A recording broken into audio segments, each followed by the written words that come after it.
Writers Loft, which is right here, is launching Gnomes and Unknomes, Poems of Hidden Creatures, which has 109 contributors, mainly from New England, but also from other parts of the country and outside of the country? I don't think so. No, I think all U.S. But thank you to everyone who came together to make this book a reality. Yeah, and so we should do, so this is Audrey Day Williams, everybody. Yeah. She was my co-editor for this book, and she, so I added the first two illustrated poetry anthologies for kids for the Writers Loft and with Heather, and then for this one I said, Audrey, can you jump in? And she was like, yes, and it just made my 2 years actually, because she was such a great person to work with, and we were saying last night we're even better friends now. We don't hate each other, so that's really great. We had our moments maybe not. So Audrey is the lead name on the book, so if you look it up, it will say by Audrey Day Williams, which is so cool. And my other 109 personalities. And then, yes, 108. And the other person we really should have standing up here with us, I mean, besides Heather, but she wants to be back there videoing right now, but we'll drag you up in a minute. But we need Bob Tebow, our art director.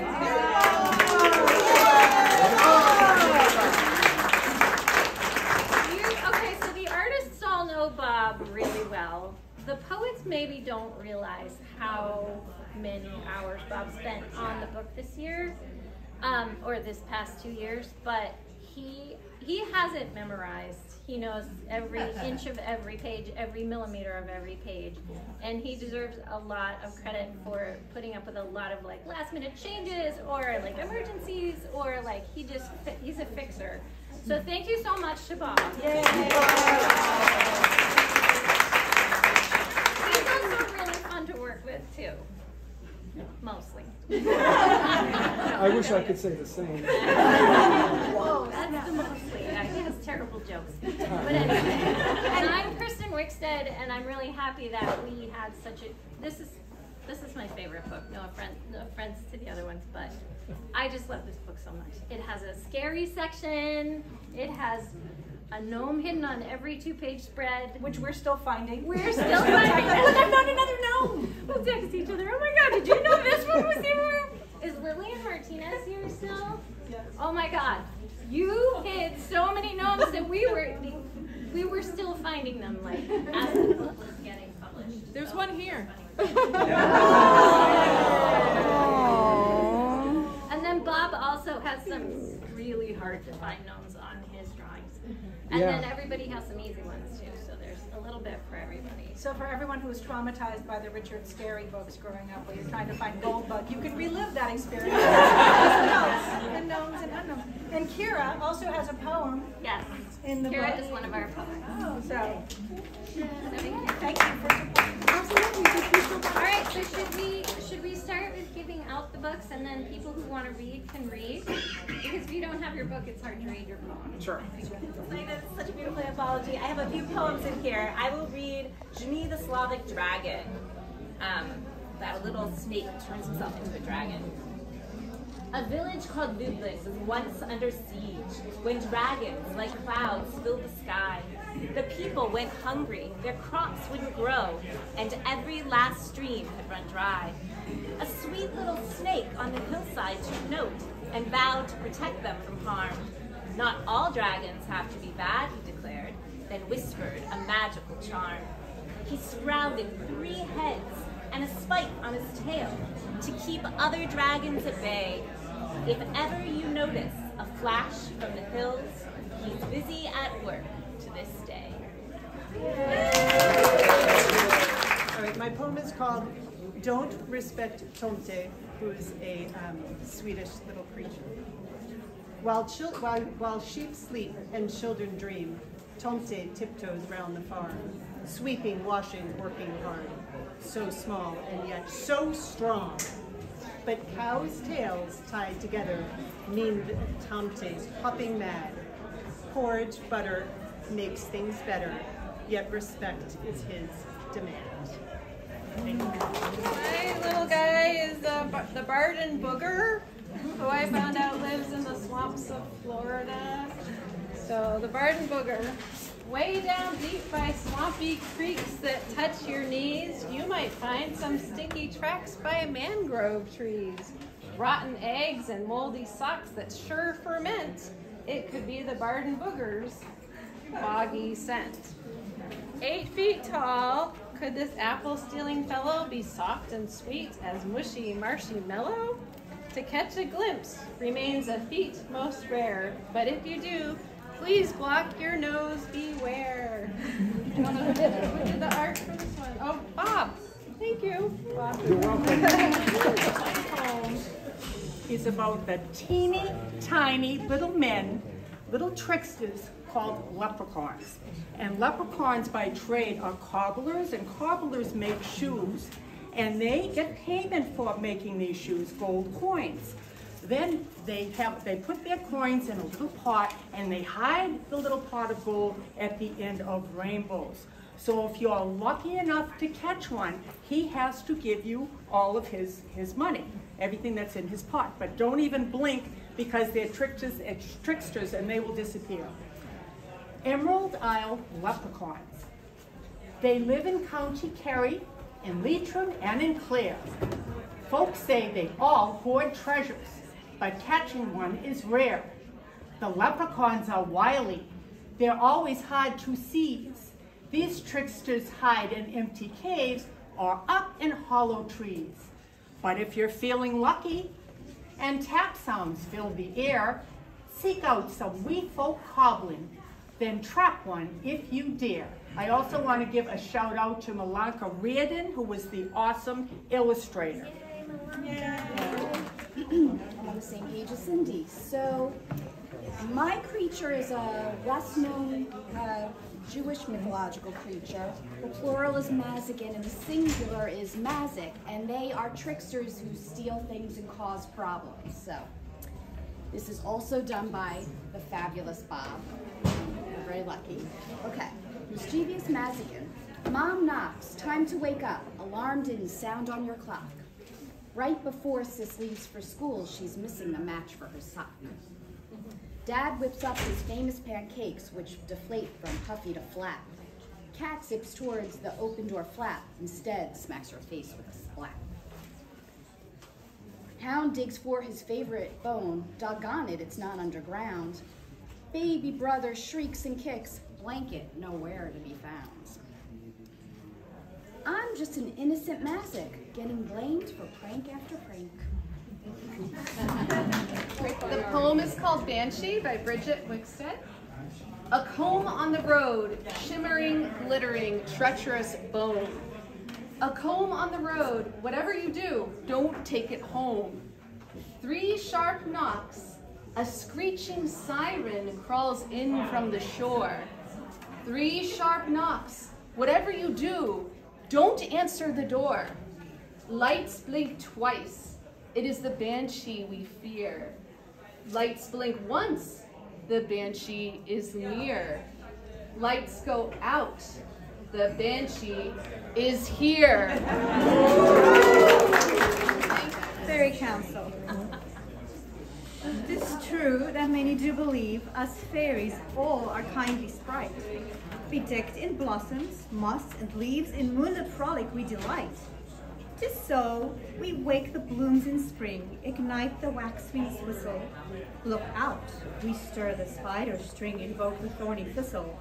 At dusk, we lure the youth to dance, cross murky marsh and gloaming bog, with rowdy romp induce a trance, and hold these mortals tuned in fog. Hark those who think all fairies fair, I warn, beware, beware, beware. And this is also my dog. I don't know if we're getting all of them, but yeah, Bob did the illustration for this one too. And if you have a second, even if you're not in the book and you don't have a copy of the book in your hands right now, definitely look at all the details on this illustration. Like he really went to town on this one. So my poem is called Sukoyan, which is a Trinidadian fireball creature. So here we go. Sequoia. Leave rice at your door for the fireball. It picks and picks at each grain that is surrounding. This hungry flame takes a piece and then another, a neat freak like no other. Your stoop will be clean by morning, no need for extra light, when it burns so bright, a beacon in Trinidadian twilight. My poem is called A Bookshop Proprietress. You can see the picture and guess who it might be. Dragon. And pictures by Bonnie Castle.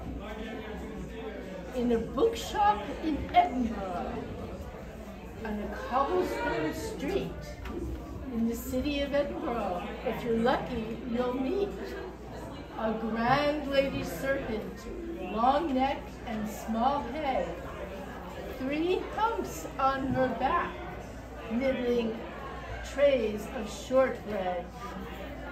You might furrow your brow, get a wee bit suspicious, since according to some, this creature's fictitious.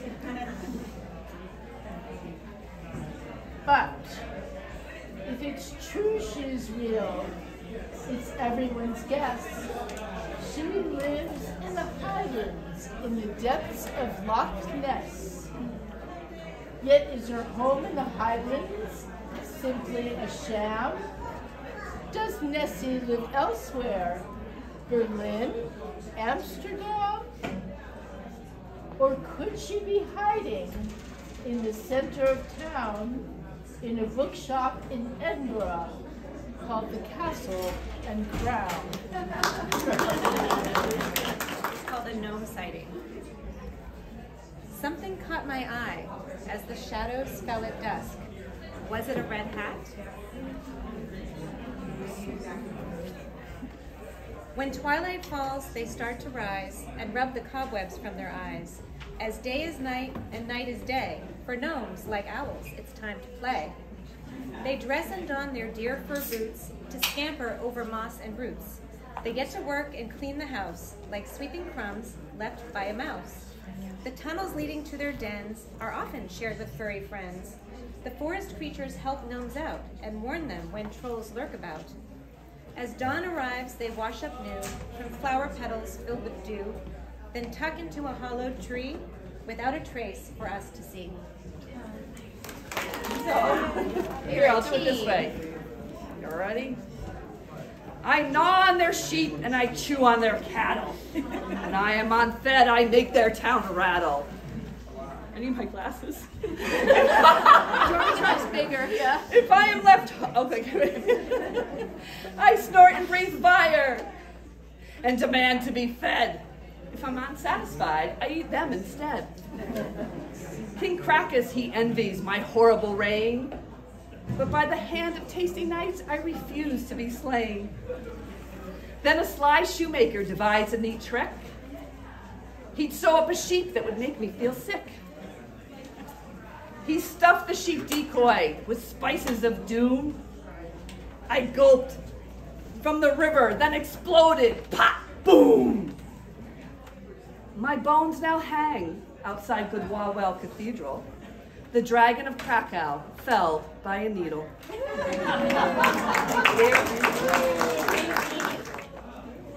So this is mine on the right here. It's Vritra versus Airavata. Vritra dragon grabbed the rivers, caused the land to dry. Vritra held the waters back and made the farmers cry. Then Airavata bound the clouds and streaked across the sky. Airavata raised his trunks and rain clouds opened wide. My poem is Centaur of Attention. And I want to thank Credence Kenna for the wonderful illustration. Centaur of Attention. I prance like a horse, yet I am a half human. The weird, wild neighbor. So this one was inspired by the legend of a dragon from Italy that would come down and terrorize the villagers. And illustrated by Bob. Sorry. Illustrated by the amazing Bob Tebow. the seven-headed dragon. Could 7 heads and 14 eyes make a dragon extra wise? Could 7 necks, long and bendy, make a dragon extra friendly? This wily creature with heads superfluous might take pains to reassure us that it's no foe. Come close. Oh no! Before you accept its invitation, be sure to check each head's location. About Asian mythological creatures, and I'll just read one. The nine-tailed fox, kitsune, shape-shifting prankster, loyal, smart, greedy, evil. It's complicated. The basis for Frankenstein and robots and all sorts of monsters today, and we all need a golem to protect us, but sometimes they get a little out of hand. So this is the golem. Strong protector, red clay figure forms, head, arms, legs, bulging muscles, rises silently. That's the golem. Vested, illustrated by Wallace West. Yep. Body of a snake, you fiercely slither. A row of fangs and lightning eyes makes hope wither. Scared travelers carry rooster with a ready stance in case they meet your lethal glance. Longing for their home, safe and steady, itching rooster cocked and ready. Sound of rooster crow defeats you, king of serpents, bested by a cock-a-doodle-doo. Okay, so I have 2 poems, but I'm just going to read one. This is Sheshanaga, and it's illustrated by Wallace West as well. It's also snake, so I guess he had a theme that he liked. Okay, so it's also a concrete poem, a shape poem, and he illustrated it as one of the heads, which I love. In the darkness of space, I create planets to crown my hooded heads.